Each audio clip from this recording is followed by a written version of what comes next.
Central vista project এই Covid মহামারীর দিনে 20,000 কোটি টাকা খরচা করে সেন্ট্রাল ভিস্তা প্রজেক্ট বানানোর কি আদৌ প্রয়োজন? শোনা যাচ্ছে যে 2,000 এমপির জায়গা করে দেবে এই নতুন সেন্ট্রাল ভিস্তা প্রজেক্টের মাধ্যমে।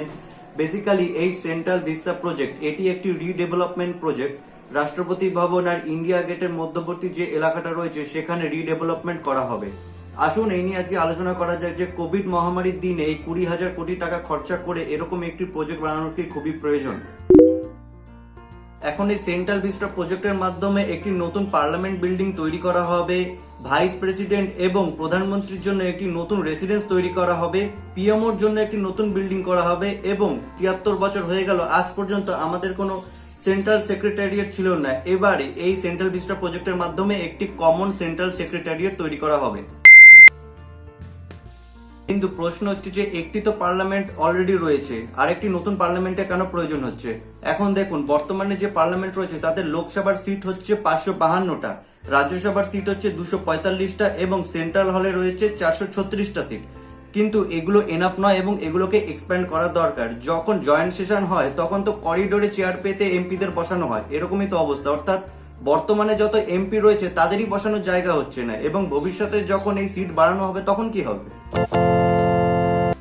একজন এমপি তার কনস্টিটিউয়েন্সিকে রিপ্রেজেন্ট করে এবং ভারতে যত এমপি রয়েছে 15 লাখ অর্থাৎ 1.5 মিলিয়ন লোকের জন্য একজন এমপি রয়েছে যে কিনা তাদেরকে রিপ্রেজেন্ট করে। এখন স্বাভাবিকভাবে 15 লাখ লোককে রিপ্রেজেন্ট করবে একজন এমপি, তাহলে তো কোনো না কোনো লোকের তো অভিযোগ বাদ চলেই যাবে। সুতরাং যদি এমপিদের সিট বাড়ানো হয় আপনার গর্ব করাই উচিত এবং যদি আপনি ডেমোক্রেসি ভালোবাসেন তবে আপনার তো এটা সাপোর্ট করাই উচিত। আমি তো অন্তত তাই মনে করি। আর এখন তো 2021 চলছে, 2026 সালে যখন ডিলিমিটেশন এক্সারসাইজ হবে তখন তো তাদের মেম্বার সংখ্যা অলরেডি অটোমেটিক্যালি বেড়ে যাবে না? লোকসভার মেম্বার সংখ্যা এরকম আশা করা হচ্ছে যে 888 হয়ে যাবে এবং রাজ্যসভার মেম্বার আশা করা হচ্ছে যে 245 থেকে 384 পর্যন্ত বৃদ্ধি করা হবে। অর্থাৎ আপনার তো এমপিদের জন্য সিট প্রয়োজন, না হলে তাদেরকে কোথায় বসাবেন? পার্লামেন্টের ছাদে? ভারতবর্ষের বর্তমান যে পার্লামেন্টটি রয়েছে সেটার আকৃতির ডিজাইনটা নেওয়া হয়েছে চৌষট যোগিনী মন্দির থেকে। এখন চৌষট যোগিনী মন্দির নাম শুনে আপনি বুঝতে পারছেন যে সারা ভারতবর্ষ জুড়ে যোগিনী মন্দিরই 64টা রয়েছে। তো তার মধ্যে যে চৌষট যোগিনী মন্দিরটা মধ্যপ্রদেশে রয়েছে সেখানকার সেই ডিজাইনটা অর্থাৎ গোল মতো দেখতে একটি মন্দির, সেটার ডিজাইনটা কপি করা হয়েছে লুটেন্স এবং বাকারের মাধ্যমে। 1960 সালের একটি বিল্ডিং, এটি তো পরিবর্তনের প্রয়োজন আছে এবং সেটিকে তো রিকনস্ট্রাক্ট করার প্রয়োজন আছে এবং তারপরেও বহুবার এটাকে রিকনস্ট্রাক্ট করা হয়েছে। 1975 পার্লামেন্ট হাউস অ্যানেক্স তৈরি করা হয়, 2002 সালে নতুন লাইব্রেরি বিল্ডিং তৈরি করা হয় এবং 2017 সালে সেই পার্লামেন্ট হাউস অ্যানেক্সকে আবার নির্মাণ করা হয়। অর্থাৎ বারবার এরকম রিকনস্ট্রাকশন চলতে থাকে কারণ বিল্ডিংটা বারবার ভেঙে যায় এবং ভালো অবস্থা না ভেতরে, অর্থাৎ এমপিদের বেশি দিন ওখানে বসানো যাবে না। কিন্তু প্রশ্ন হচ্ছে, করোনার জন্য যখন অক্সিজেনের এত সংকট দেখা দিচ্ছে, মানুষ শ্বাস প্রশ্বাস নিতে পারছে না, তখন এইরকম একটি 20,000 কোটি টাকা খরচা করে প্রজেক্ট বানানো কি খুবই প্রয়োজন? এখন সাধারণ মানুষ অনেক কিছুই বোঝে না। আমি দেখেছি 90% ইউথ খবরের হেডিং পড়ে, খবর কখনো খুলে পড়ে না এবং সে হেডিং পড়ে সে খবরটাকে শেয়ার করে দেয়। আপনাকে এই কথাটা বুঝতে হবে যে সাপ্লাইয়ের অভাব আছে, আমাদের টাকার অভাব নেই। আপনি যদি হাসপাতালে গিয়ে 10 লাখ টাকা দিয়ে বেড নিতে চান এবং যদি বেড না থাকে তাহলে আপনি যত টাকায় খরচা করেন না কেন আপনাকে বেড কিভাবে দিতে হবে? এই জিনিসটা দেখুন যে পিএম কেয়ার্স ফান্ড, যেটা কিনা করোনার মোকাবিলার জন্য তৈরি করা হয়েছে, প্রধানমন্ত্রী নরেন্দ্র মোদী করেছিল।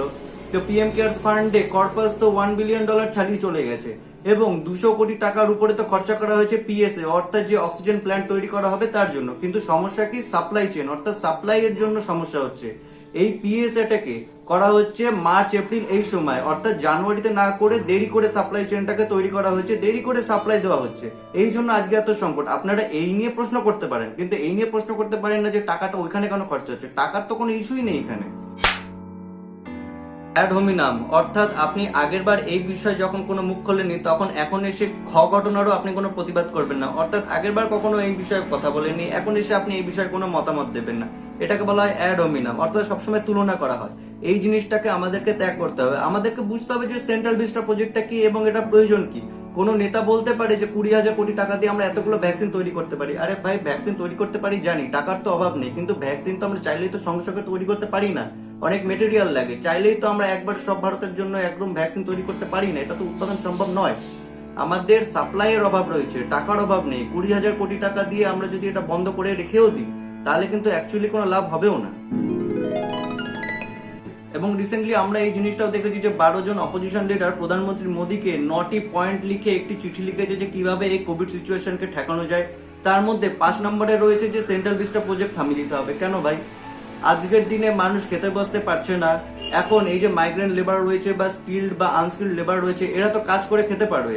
সেন্ট্রাল ভিস্টা প্রজেক্টের জন্য বিভিন্ন কোম্পানি কাজ পাবে, যেমন কিনা HCP ডিজাইনস, গুজরাট বেস একটি আর্কিটেকচার কোম্পানি, এরা কিনা এটার কনসালটেন্সি বিড জয় করে নিয়েছে। তো এরা এখন কাজ করবে, এদের কোম্পানির যে কর্মীরা রয়েছে তারা কাজ পাবে, সেটা আপনাদের ভালো লাগছে না। আর 7 নম্বর পয়েন্টে বলছে যে 6,000 টাকা করে প্রতি মাসে দিতে হবে যারা জবলেস তাদেরকে, অর্থাৎ আপনি ফ্রিতে টাকা দেওয়ার জন্য আপনি একেবারে রাজি রয়েছে, কিন্তু কাজ করে খাবে সেটা আপনার পোষাচ্ছে না, অর্থাৎ সবকিছু ফ্রিতেই চাই।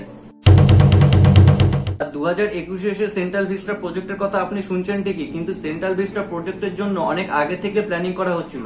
2012 সালে কংগ্রেস লিডার জয়রাম রমেশ বলেছেন যে we badly need a new parliament building, this one simply isn't functional and is outdated. আর 2019 সালে both houses of the parliament একটি রেজলিউশন পাস করেছিল যেখানে কিনা নতুন পার্লামেন্টের জন্য অনুমোদনের একটি ছাড়পত্র দেওয়া হয়েছিল। কংগ্রেসের হিপোক্রেসি নতুন কিছু নয়, তারা নিজেদের ম্যানিফেস্টোতে ফার্ম বিলস এর কথা বলে, আর বিজেপি যখন সেই ফার্ম বিলসই পাস করিয়ে দেয় তখন সেটার বিরুদ্ধে আন্দোলন করে। সিমিলারলি তারা 900 কোটি টাকা দিয়ে এমএলএদের জন্য, কংগ্রেসের এমএলএদের জন্য একটি হোস্টেল করছে। কেন ভাই? এখন কি এটার খুবই প্রয়োজন ছিল 900 কোটি টাকা খরচা করে? সেটা তো আপনি দান করতে পারতেন, ভালো কাজে লাগাতে পারতেন না। আপনি 900 কোটি টাকা দিয়ে একটি হোস্টেল বানাচ্ছে কেন? আপনার এমএলএরা পারতো না বাড়িতে থাকতে, একটু কম কম খেতে, কম কম থাকতে, কম কম বাঁচতে? অবশ্য কংগ্রেসের তো সবসময় ভয় লেগেই থাকে কখন 2 টাকায় অমিত শাহ তাদের এমএলএ গুলোকে কিনে নেবে। আর শুধু তাই না, ছত্তিশগড়ে নতুন লেজিসলেটিভ অ্যাসেম্বলি তৈরি করা হচ্ছে কোটি টাকা খরচা করে। কংগ্রেস কিন্তু সেই বিষয়ে কথা বলবে না, কখন কথা বলবে সেন্ট্রাল ভিস্টা প্রজেক্ট নিয়ে, কারণ কেন্দ্রে নাকি সরকার রয়েছে যেটা কিনা বিজেপি, অর্থাৎ রাজনৈতিক স্বার্থ। এখন রাজনৈতিক কমেন্ট করা হয় 20,000 কোটি টাকা খরচা না করে এই দিয়ে এত ভ্যাকসিন তৈরি করা যায়, কিন্তু সেগুলো প্র্যাকটিক্যাল কথা নয়। এখন দেখুন, সরকারের কাছে 1000 একটি কাজ থাকে, একটি কাজ করে বলে আরেকটি কাজ আটকে থাকবে এটা তো হয় না। তাহলে তো সড়ক, পুল সবই তো বন্ধ করে দিতে হয়, ব্রিজ বানানো বন্ধ করে দিতে হয়। বিধানসভা ইলেকশনের আগে যখন রাস্তা মেরামত হচ্ছিল সব জায়গায়, ভোটের আগে যেটা হয়েই থাকে, রাস্তা ড্রেন খুব ভালোভাবে মেরামত করা হয়, নতুন করে রাস্তা তৈরি করা হয়, তাহলে সেটা তো আমরা বন্ধ করতে বলতে পারতাম। সেখানে তো আমরা কেউ কোনো প্রতিবাদ করেনি, কারণ আমাদের সার্ভিসটা প্রয়োজন এবং রাস্তা হলে আমাদের উপকার হবে। সেরকমই একটি কাজ চলছে বলে আরেকটি কাজ বন্ধ করে দেওয়া, এরকম কোনো যুক্তি খাটে না, এবং আমাদেরকে তুলনা করা বন্ধ করে দিতে হবে। কোনো জিনিসের ভেতরে কি কোডটা রয়েছে সেটা আমাদেরকে বুঝতে হবে, কোড বুঝতে হবে। আর সুপ্রিম কোর্টে এই নিয়ে, সেন্ট্রাল ভিস্টার এই নিয়ে একটি কেস চলছে অলরেডি। তুষার মেহতা, সলিসিটর জেনারেল তুষার মেহতা, তিনি সেন্টারের তরফ থেকে এই কেসটাকে রিপ্রেজেন্ট করছে, এবং এই নিয়ে একটি আলোচনা চলছে যে রাষ্ট্রপতি ভবনের কাছে যে গ্রিন এরিয়া রয়েছে সেটাকে কি এনক্রোচ করা হচ্ছে, ডিস্ট্রয় করা হচ্ছে। যদিও সলিসিটর জেনারেল তুষার মেহতা, সেন্টারের পক্ষ থেকে যিনি রিপ্রেজেন্ট করছেন, তিনি সুপ্রিম কোর্টের সামনে বলেছেন যে এরকম কোনো কিছু হয়নি। এখন সুপ্রিম কোর্টই ভালো বুঝবেন, তারাই ভালো রায় দিতে পারবেন, সুপ্রিম কোর্টের রায় শিরোধার্য। কিন্তু কথা হচ্ছে, সুপ্রিম কোর্ট যার পক্ষে রায় দেবে তার বিপরীত পক্ষ থেকে বায়াসনেসের একটি রিপোর্ট ঠিকই আসবে, আপনি শুনতেই পাবেন। যদি সুপ্রিম কোর্ট বলে যে central vista project is okay, এটা চলতে পারে। এখন যারা শুধুমাত্র হেডিং পড়ে, খবর পড়ে না, তারা কি বলবে, ও বিজেপির কাছে তো সুপ্রিম কোর্ট বিক্রি হয়ে গেছে। আর সুপ্রিম কোর্ট যদি বলে যে আপনি শুধুমাত্র এমপিদের বসানোর জন্য 20,000 কোটি টাকা এখন খরচা করছেন, অন্য কাজগুলো আগে করুন, আগে অক্সিজেন তারপরে অন্য কিছু, তখন বিজেপির সমর্থকেরা কি বলবে, এরা তো কিছু বোঝে না, এরা জাজ হয়েছে, কিছুই জানে না। সুতরাং এইসব বায়াসনেস তো চলবেই। এখন আমাদেরকে সুপ্রিম কোর্টের রায় শিরোধার্য মেনে নিয়ে চলতে হবে, কারণ আমরা ডেমোক্রেসিকে খুব পছন্দ করি। আজকের ভিডিওতে এই পর্যন্ত, আশা করি আপনি অনেক ইনফরমেশন পেলেন। ভালো থাকবেন, সুস্থ থাকবেন, জয় হিন্দ, বন্দে মাতরম। Right there on top of the moon, you could sit and